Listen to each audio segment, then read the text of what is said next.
Хара апс шеш царь штахуб, усанап хахараха проект шаришескуб. Абзиера шимас.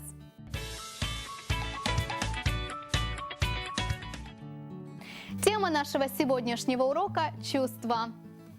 В абхазском языке много слов, которые выражают наши чувства. К ним относятся в первую очередь такие слова: дгуайт – обиделся, ичхауэйт – терпит,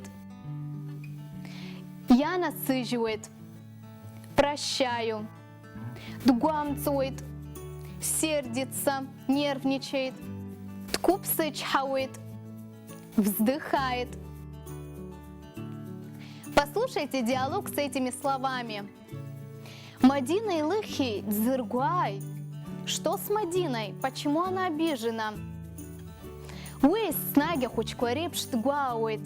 Она всегда, как ребенок, обижается. Хучик ачхараула заруб.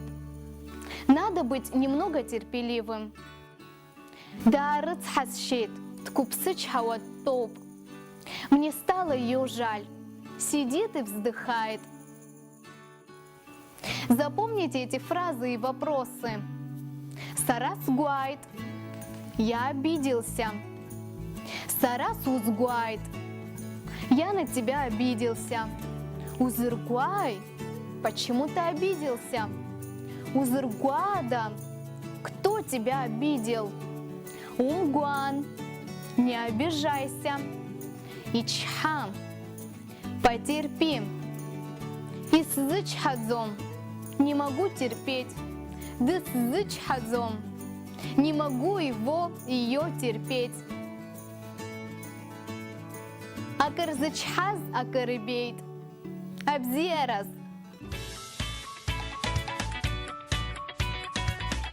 Дгуайт. Ичхауэйт.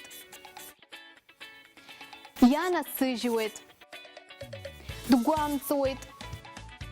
Ткупсычхауэт. Сарас узгуайт. А я напоминаю, что все наши уроки вы можете посмотреть в YouTube на канале Апсуатель Хапшра.